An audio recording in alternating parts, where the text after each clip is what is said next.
Assalamualaikum warahmatullahi wabarakatuh. Salam jumpa. Selamat datang di video pembelajaran Pak Agus Rianto. Di kesempatan yang baik ini, saya hadir membawakan materi informatika dan keterampilan generik.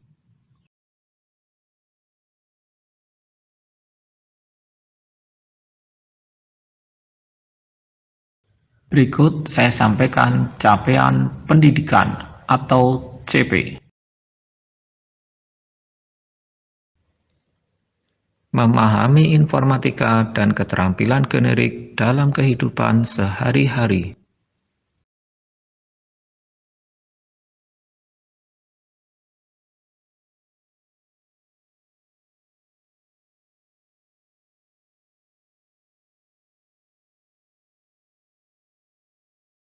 Tujuan pembelajaran. 1. Memahami informatika dan komputasi. 2. Memahami bidang-bidang informatika. 3. Menerapkan aspek praktika informatika. 4. Memahami kolaborasi dan komunikasi. 5. Memahami presentasi dan infografis. 6.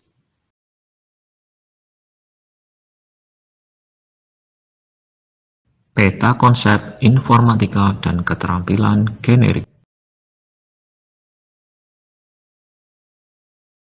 Perhatikan peta konsep berikut.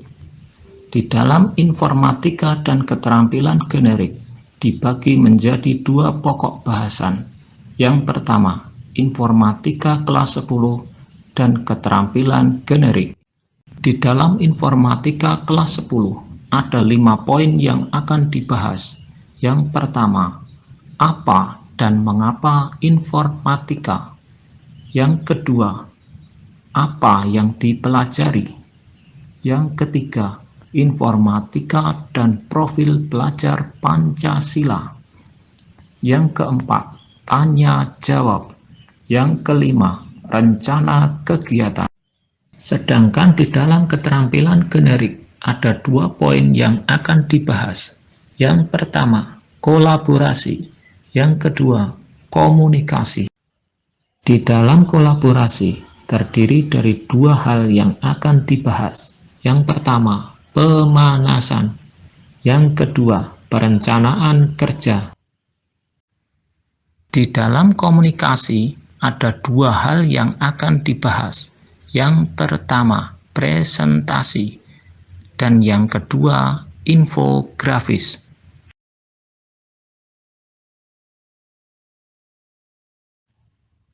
Setelah dari peta konsep, mari selanjutnya kita menuju apa itu informatika.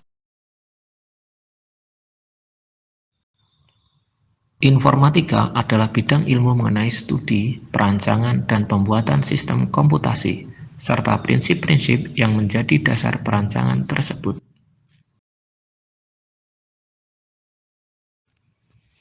Istilah informatika sepadan dengan istilah dalam bahasa Inggris informatics, computing, atau computer science. Dari definisi informatika tadi muncul kata komputasi. Apa itu komputasi? Komputasi adalah ilmu yang berkaitan dengan pemodelan matematika dan penggunaan komputer untuk memecahkan masalah-masalah sains. Menurut Kamus Besar Bahasa Indonesia, komputasi adalah 1. Penghitungan dengan menggunakan komputer. 2. Dalam matematika, penghitungan dengan menggunakan bilangan-bilangan atau paubah-paubah yang dilaksanakan berdasarkan urutan langkah yang diberikan. Ada beberapa poin yang harus digarisbawahi ketika belajar informatika. Yang pertama, landasan berpikir untuk belajar informatika dinamakan berpikir komputasional, computational thinking. Berpikir komputasional ini merupakan suatu kerangka dan proses berpikir yang mencakup perangkat keras, perangkat lunak, dan menalar atau reasoning mengenai sistem dan persoalan. Moda berpikir, thinking mode, ini didukung dan dilengkapi dengan pengetahuan teoritis dan praktis, serta teknik untuk menganalisis, memodelkan, dan memecahkan persoalan. Siswa yang belajar informatika akan mendalami bagaimana suatu sistem komputasional berfungsi, baik yang mengandung komputer maupun yang tidak.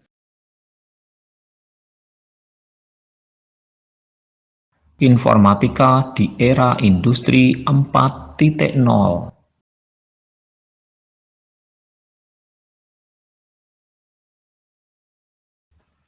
Saat ini, manusia hidup di era digital yang sering disebut dengan industri 4.0.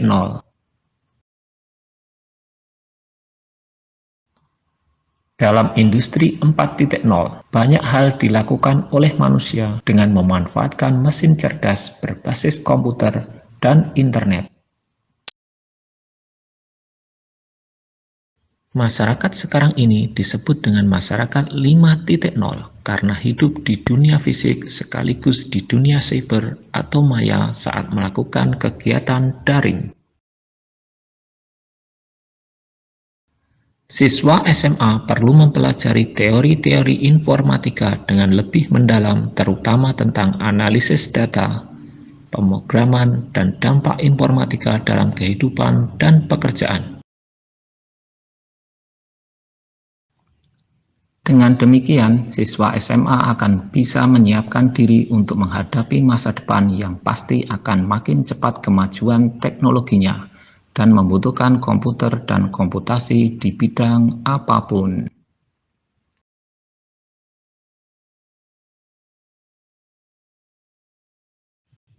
Mengapa informatika telah menjadi salah satu disiplin ilmu yang saat ini sudah berdiri sendiri?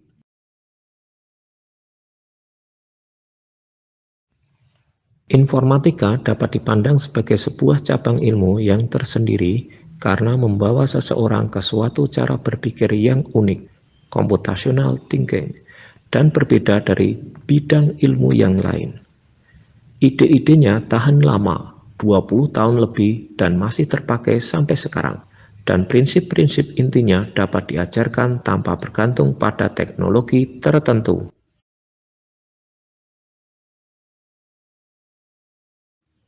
Selanjutnya yang menjadi pertanyaan, apa yang dipelajari di dalam informatika? Siswa kelas 10 berlatih untuk berpikir lebih kritis dan lebih kreatif, serta belajar hal yang lebih konseptual dan praktik yang lebih mendalam dengan menggunakan teknologi.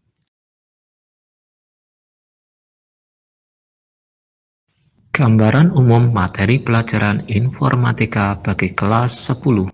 Perhatikan gambar pilar informatika di samping.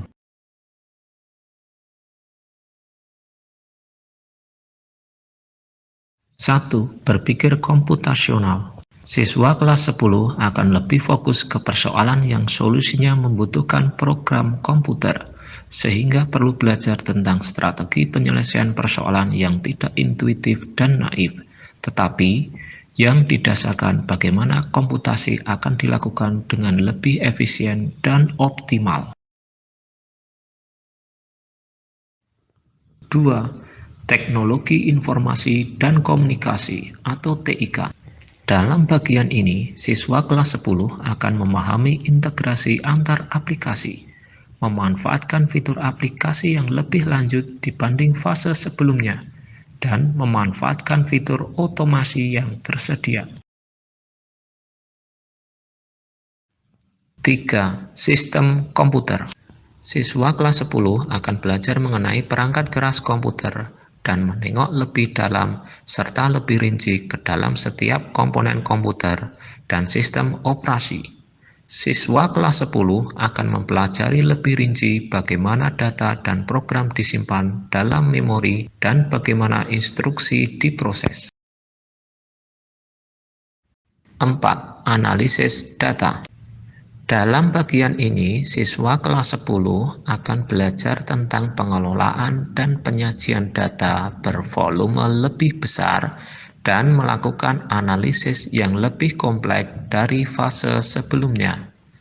Siswa kelas 10 juga akan belajar bagaimana mengotomasi pengambilan data dari internet. Ingat bahwa setiap detik di internet muncul informasi baru. Kita tidak mungkin mengejar pengambilan data jika tidak melakukan otomasi. 5. Algoritma dan pemrograman.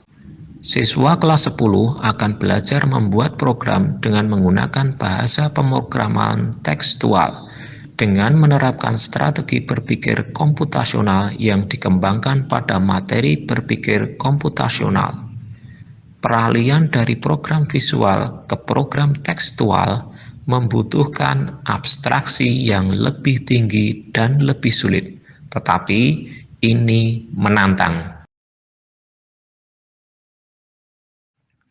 6. Dampak sosial informatika. Dalam bagian ini, siswa kelas 10 akan belajar mengenai dampak informatika di berbagai bidang, seperti ekonomi, hukum, dan keterbukaan informasi. Siswa kelas 10 juga akan mendapatkan gambaran dampak informatika di berbagai bidang serta karir apa saja yang terbuka di bidang informatika. 7. Jaringan komputer dan internet memfasilitasi pengguna untuk menghubungkan sistem komputer dengan jaringan lokal maupun internet. 8. Praktik lintas bidang. Selain mempelajari materi-materi di atas, siswa kelas 10 juga akan belajar bekerja sama secara kolaboratif untuk membuat rancangan solusi persoalan sosial yang harus mengandung perangkat lunak aplikasi. Informatika dan profil pelajar Pancasila. Bagi pelajar Indonesia, karakter yang baik ini dirumuskan sebagai profil pelajar Pancasila yang memiliki ciri-ciri sebagai berikut. 1. Beriman, bertakwa kepada Tuhan Yang Maha Esa dan berakhlak mulia. 2. Berkebinekaan global. 3. Mandiri. 4. Bergotong royong. 5. Bernalar kritis. Dan 6. Kreatif. Nah, anak-anak, melalui mata pelajaran informatika, kalian akan belajar juga menumbuhkan karakter-karakter tersebut sebagai warga dunia nyata dan sebagai warga dunia maya. Semua elemen pembelajaran diharapkan dapat mengasah kemampuan kalian dalam berpikir kritis dan kreatif, serta melatih kalian mengaitkan satu elemen pengetahuan dengan pengetahuan yang lainnya.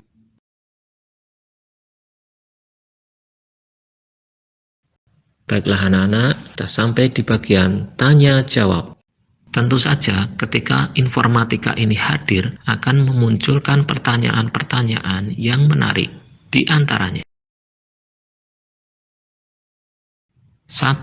Apa persamaan dan perbedaan informatika fase SMP dan fase SMA?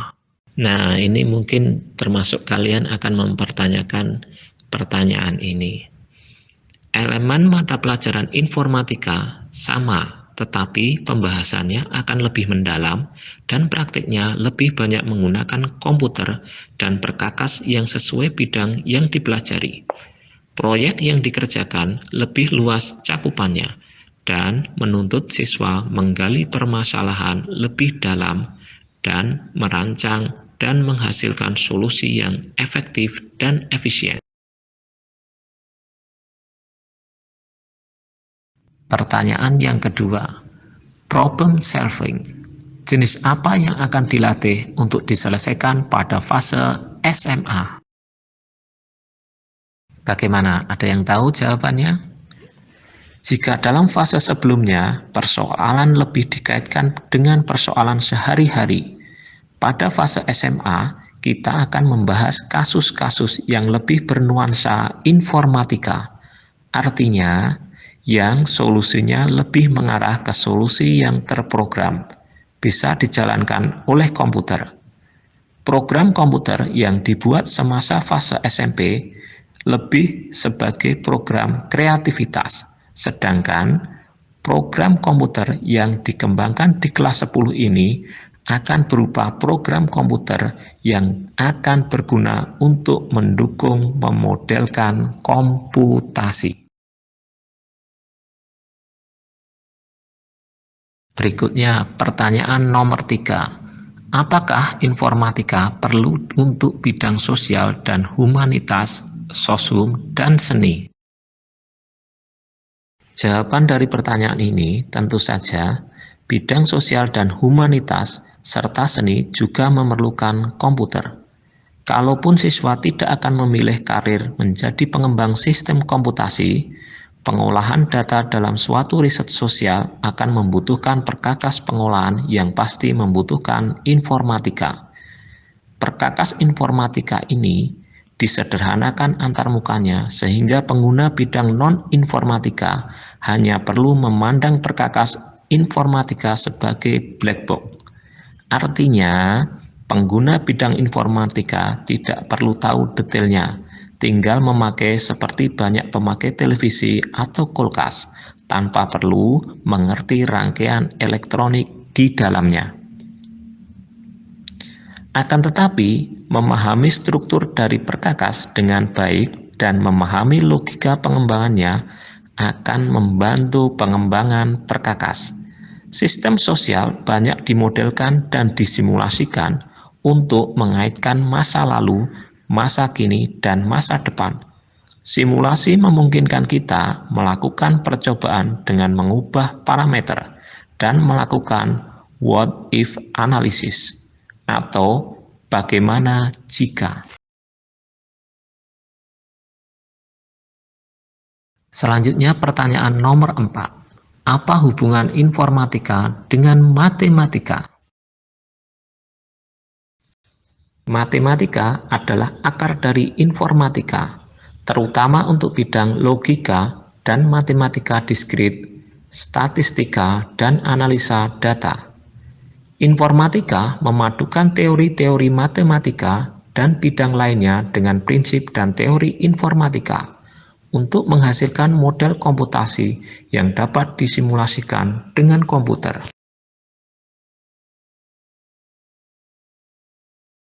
Selanjutnya pertanyaan nomor 5. Apa hubungan informatika dengan ilmu pengetahuan alam? Baiklah, hubungan informatika dan pengetahuan alam.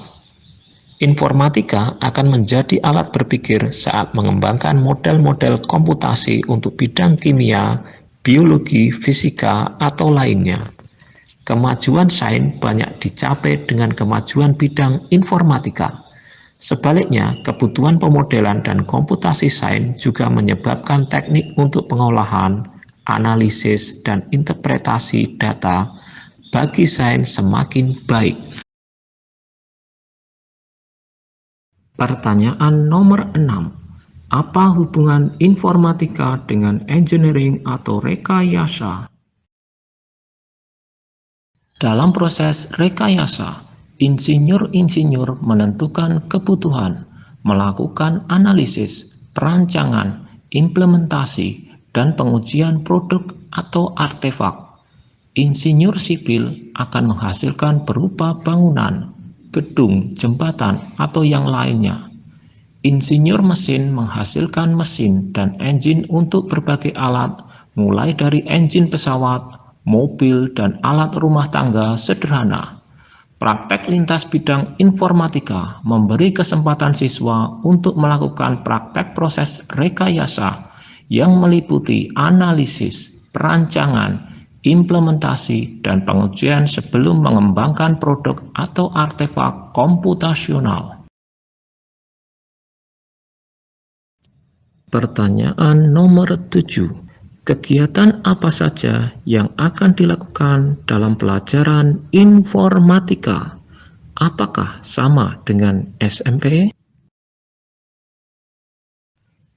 Jawaban dari pertanyaan ini adalah ya, masih sama dengan saat fase SMP. Siswa kelas 10 akan mengalami pembelajaran berbasis proyek atau Project Based Learning atau PBL.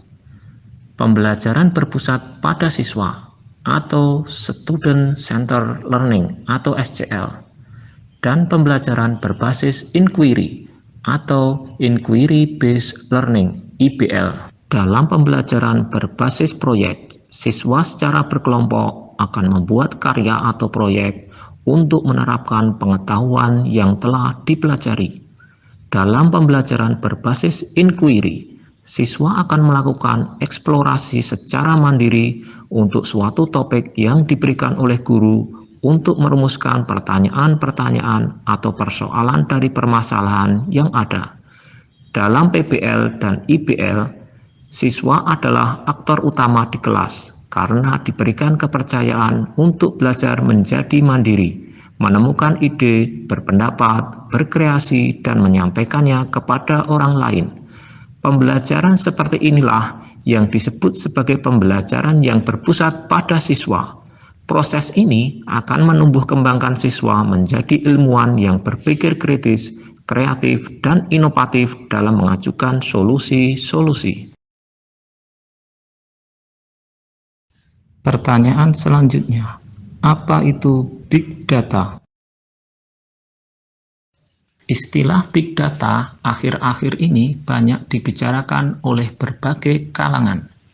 Big Data adalah istilah yang menggambarkan data terstruktur maupun tidak terstruktur yang bervolume besar yang cepat pertumbuhannya. Data tersebut membanjiri dunia digital karena semakin banyak orang yang mengisi konten lewat aplikasi. Misalnya, berkomunikasi atau bersosialisasi melalui media sosial. Namun, bukan jumlah data yang penting. Apa yang dilakukan organisasi dengan data itulah yang penting. Big data dapat dianalisis untuk selanjutnya dipakai mengarahkan keputusan seseorang, memberikan rekomendasi, atau lainnya. Dalam organisasi dan bisnis, Big Data dapat dipakai untuk membantu proses pengambilan keputusan yang strategis dengan menggali halaman web yang dapat diakses secara publik. Pertanyaan selanjutnya, apa itu artificial intelligence atau kecerdasan buatan? Semula, kecerdasan buatan hanya dikaitkan dengan robot yang menggantikan peran manusia. Sekarang, kecerdasan buatan tidak hanya berkaitan dengan robot. Kecerdasan buatan atau artificial intelligence atau AI memungkinkan mesin untuk belajar dari pengalaman, menyesuaikan input-input baru, dan melaksanakan tugas seperti manusia. Sebagian besar contoh AI yang kita dengar dewasa ini, mulai dari komputer yang bermain catur hingga mobil tanpa awak, sangat mengandalkan pembelajaran mendalam dan pemrosesan bahasa alami. Dengan menggunakan teknologi baru ini, komputer dapat dilatih untuk menyelesaikan tugas-tugas tertentu dengan memproses sejumlah besar data dan mengenali pola dalam data. Nah, jika mesin dapat berupa perangkat lunak saja atau gabungan perangkat lunak dan perangkat keras dapat belajar, tentunya siswa SMA kelas 10 juga bisa belajar jauh lebih baik dari mesin.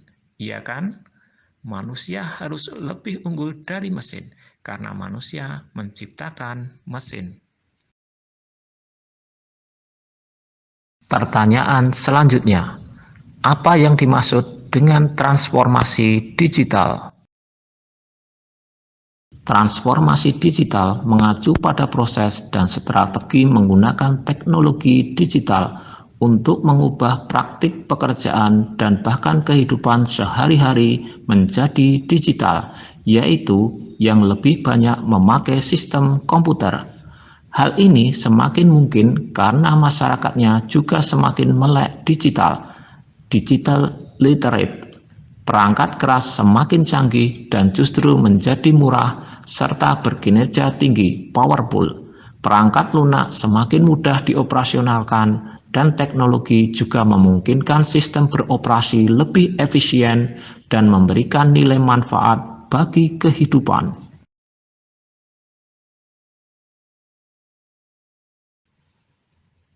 Berikutnya, rencana kegiatan. Yang pertama, selama 2 semester, kalian akan melaksanakan serangkaian kegiatan yang akan disampaikan oleh guru. Yang kedua, belajar dalam kelompok dan bagaimana mengkomunikasikan hasil kerja dengan baik. Yang ketiga, catatlah urutan kegiatan yang direncanakan oleh guru menjadi 2 buah tabel program kegiatan semester. Yang keempat, tulislah setiap tabel dalam 1 lembar kertas dan masukkan dalam map buku kerjamu.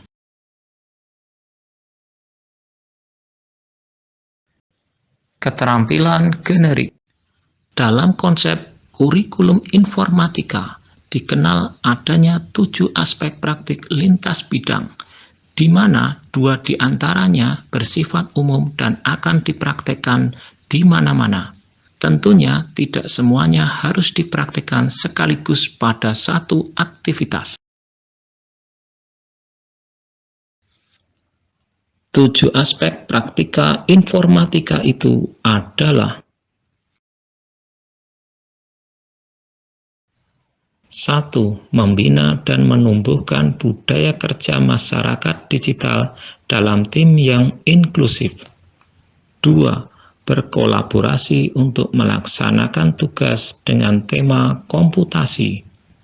3. Mengenali dan mendefinisikan persoalan yang pemecahannya dapat didukung dengan sistem komputasi. 4. Mengembangkan dan menggunakan abstraksi.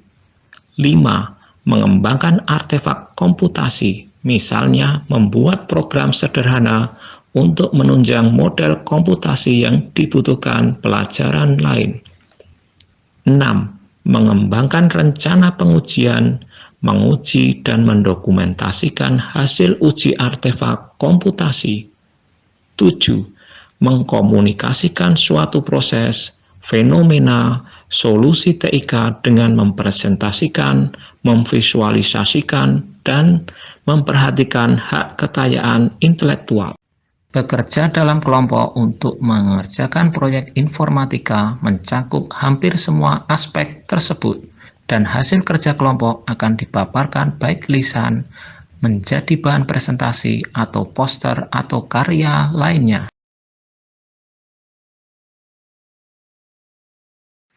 Kolaborasi.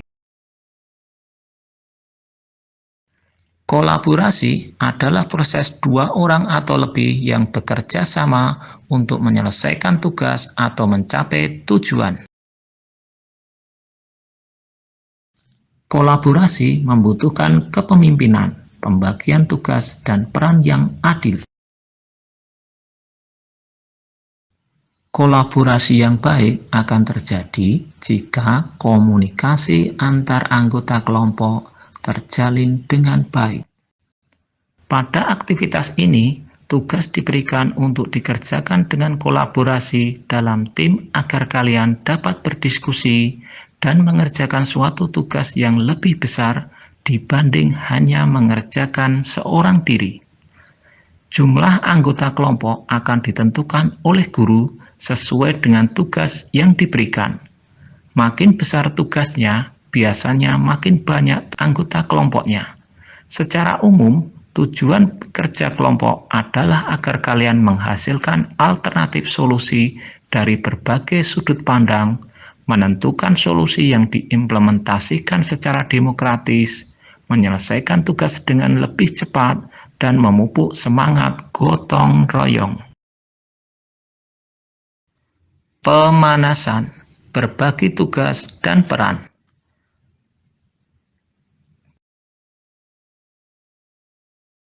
Di dalam aktivitas ini, kalian akan berlatih berbagi tugas dan peran.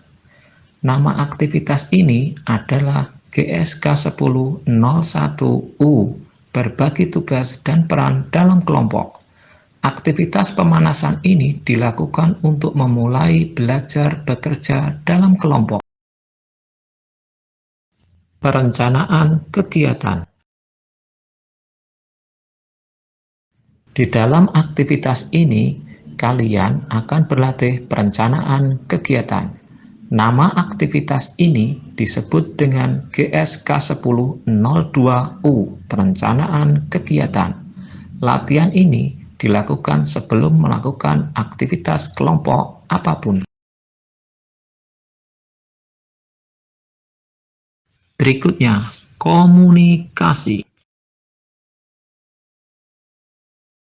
Hasil kerja yang telah dikembangkan atau dibuat perlu dikomunikasikan dengan baik kepada pihak yang berkepentingan, seperti pemberi kerja, khalayak umum, dan yang lainnya. Komunikasi hasil kerja bisa dilakukan dengan presentasi dan demo produk, atau dalam bentuk produk tampilan seperti infografis.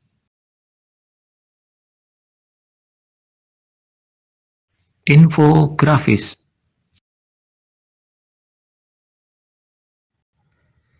Infografis berisi informasi teks dan gambar atau grafik lain yang akan mempermudah pembaca menangkap pesan yang dimaksud.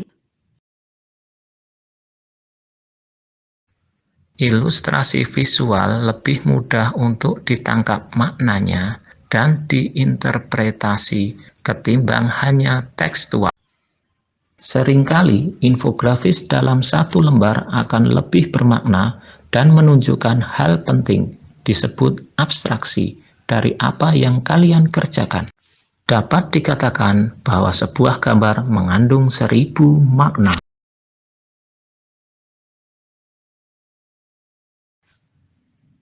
Perancangan konten infografis perlu memperhatikan hal-hal berikut. 1. Tujuan infografis dibuat untuk mengedukasi, menghimbau, mengajak, atau lainnya. 2. Kepada siapa infografis ditujukan? Misalnya, membuat infografis untuk adik-adik TK akan berbeda dengan infografis paparan proyek sains kalian. Infografis saintifik kontennya harus lebih saintifik dan sesuai kaidah sains. 3. Konten harus benar, masuk akal, dan jelas sumbernya. Konten bergantung pada tujuan infografis dibuat.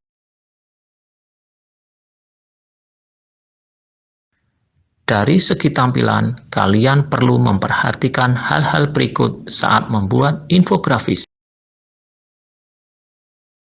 1. Pemilihan kata-kata kunci. Karena sempitnya ruangan, pemilihan kata kunci dan kalimat yang singkat dan bermakna harus diperhatikan. 2. Pemilihan huruf yang sesuai dengan ukuran dan jenisnya. 3. Pemilihan ilustrasi, grafik, gambar yang sesuai. 4. Tata warna yang serasi dan sesuai dengan konteks. Beberapa warna mempunyai arti tersendiri, Bahkan, kalian perlu memperhatikan komposisi warna agar teman yang buta warna akan masih bisa menginterpretasi dengan baik. 5. Tata letak yang baik. Presentasi.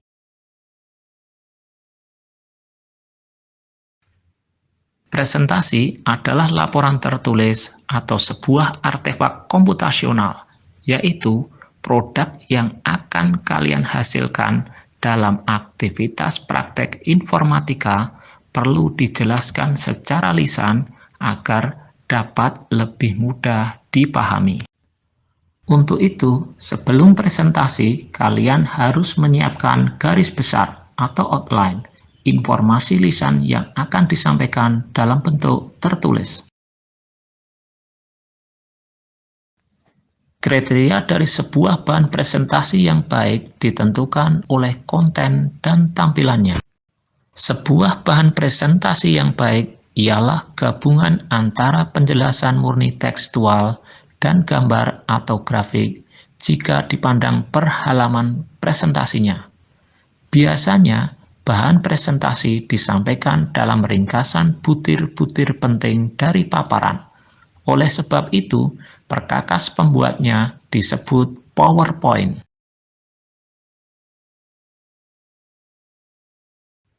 Dari segi konten, 1. Mengandung bagian penting sebagai berikut yang menunjukkan alur logika dari paparan yang mengalir dengan runtut. A. Ringkasan agar dalam waktu singkat pendengar. B. Latar belakang. C. Paparan utama. D. Penutup kesimpulan. 2. Ditulis dalam bahasa yang sesuai dan dalam bentuk butir-butir kata kunci serta ringkasan teks. Seringkali bahkan bukan dalam kalimat lengkap. Dari segi tampilan, 1. Ukuran huruf cukup besar untuk dapat dilihat. 2. Seimbang antara teks dan gambar ilustrasi. Terlalu banyak ilustrasi mengharuskan banyak narasi. Terlalu banyak teks akan sulit ditangkap dalam waktu singkat. Jumlah lembar yang sesuai dengan waktu yang disampaikan. Makin singkat, perlu sedikit lembar presentasi dan harus padat. Demikianlah video pembelajaran informatika dan keterampilan generik. Semoga bermanfaat. Saran dan kritik yang membangun kami terima dengan tangan terbuka. Akhirnya, terima kasih. Salam informatika.